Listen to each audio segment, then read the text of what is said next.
I'm just going to talk very briefly because I'm going to be talking again very short. You may be. So, yeah, I'll be as quick as I can.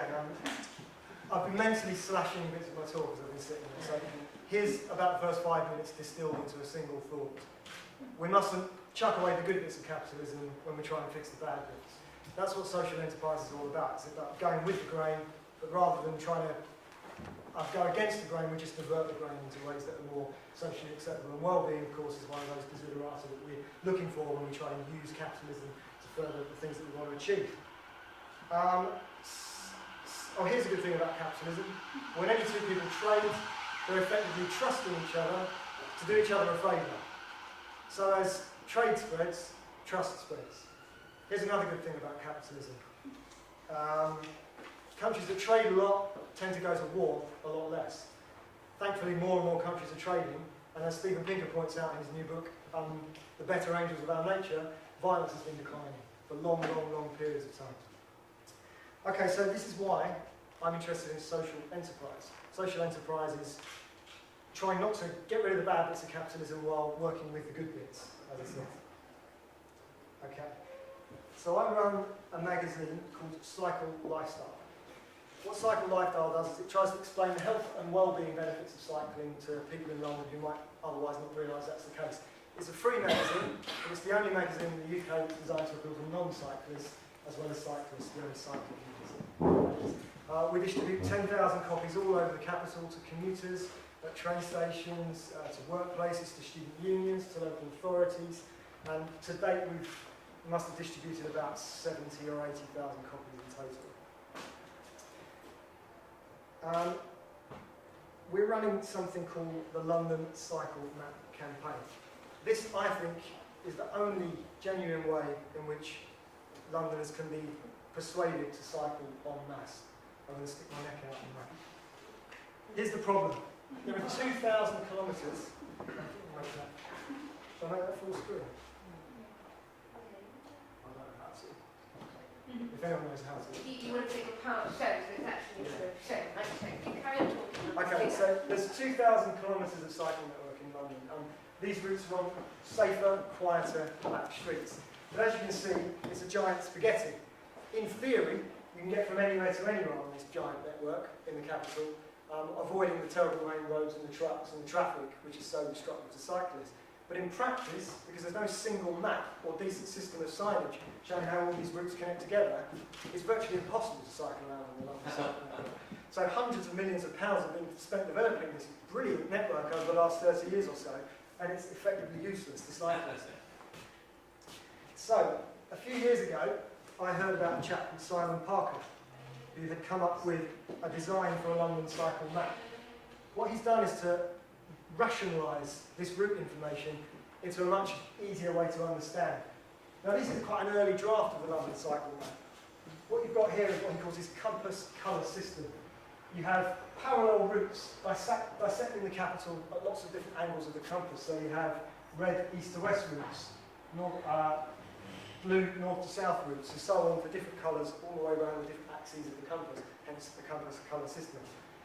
Wherever you are in London on this map, theoretically, you can get from anywhere to anywhere by following just a few of these coloured routes, 2 or 3 usually. And you'll always find a single long straight coloured route leading in the general direction of your destination, wherever that is. Now if you compare that at the moment to remembering hundreds of turn rights and turn lefts, trying to plot a route through London's back streets, this is an astronomical improvement on the status quo. It's a bit like using a motorway to cycle to Scotland, rather than trying to cycle down the back streets via all the villages and hills and everything. The first one's really easy, the second one's more or less impossible. The idea is that it works. That's cool. The idea is it works a bit like the tube map. So you just have to work out where to get onto the network, and then the network will convey you all the way to your destination, and then you have to work out where to get off. Exactly the same as the tube. So there are differing designs. It's all the same map, but just slightly different ways of presenting the information. This way, obviously, is very much in the tube style. This is actually commissioned by my magazine. Here's a very rough and slightly kind of cartoon-like view of what things would look like on the streets. This is an intersection, so you need as much information as possible at an intersection. Here you can see what are called breadcrumbs, dots on the road, showing cyclists that you have to carry on, go forward to stay on red, or go left to get onto G2. So it's as simple as that. Just follow the breadcrumbs. Obviously, when you're not at an intersection, the breadcrumbs will be less frequent. But as soon as you get to this intersection, it'll be very obvious which way you need to go. Just as easy as catching the tube, Victoria line, Bakerloo line. Just follow the signs and use your schematic diagram to help you get there. Okay, so why is it important? Well, as I said, when cyclists cycle on the main roads, they're much, much more vulnerable. Now, if you don't believe me, have a look at this map. Has anyone got any idea what this shows? Yeah, deaths and serious accidents. And can anyone see the obvious pattern going on this map? Junction. Main road. Yeah, junctions. I haven't seen that, but main roads. Yeah, almost all of them are on main roads. So, why did I make the point about capitalism at the beginning? Well, what if you absolutely hated capitalism? What if you wanted to take an adversarial approach to the main roads and say, us cyclists should be able to cycle wherever we like, let's have an insurgency on the main roads, clear all the traffic off, clear the trucks off, and make more space for cyclists. That might be the sort of mindset you'd have if you hated capitalism. Well, unfortunately, That's what Boris has done, isn't it? that's not only Boris's mindset, it's also the mindset of the London Cycling Campaign, which is a 10,000 strong membership organisation in the capital. Here are two of their flagship policies. Clear space for cycling on London's main roads. By that they don't just mean, let's put in some new cycle lanes. They have an earlier premise, which is, we must encourage people to go on the main roads because it's much easier to navigate on the main roads. Of course it is, you only have to follow a few main roads, but you also have to navigate your way around 10, 20 trucks on your way, so it's not really easy to navigate. The second campaign they're running is no more lethal lorries. Well, it's not very well saying no more lethal lorries, but there are 10 million mouths to feed in London.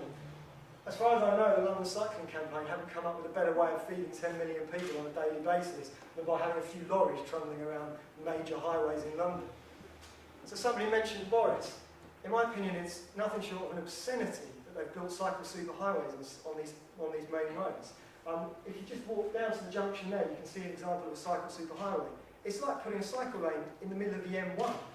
There's a multi-lane road there, lots of trucks barrelling along there, often more than 30 miles an hour. It's a ridiculous situation. So, what if you wanted to be a social entrepreneur, and instead of trying to have an adversarial approach to capitalism when it comes to cycling and the generation of well-being through cycling, what if you wanted to do something differently? Well, you would suggest, let's find an ingenious way to work with businesses to create a network that puts cyclists on safer back streets where your mum could cycle, someone vulnerable could cycle, where perhaps one of your children could cycle. A much more sensible idea. So that's why I'm suggesting you should back the London Cycle campaign. And I mean this very seriously. Please do back it. Please do tell your friends. Please do sign the petition. We've already got 1,500 signatures. And if we get to that magical mark of 100,000, I would suggest that it will happen. It probably will happen if we can get to 10 or 20,000. So it's just a case, if people think it's a good idea, if yes, then please support it. You can find out more at cyclelifestyle.co.uk. Thanks.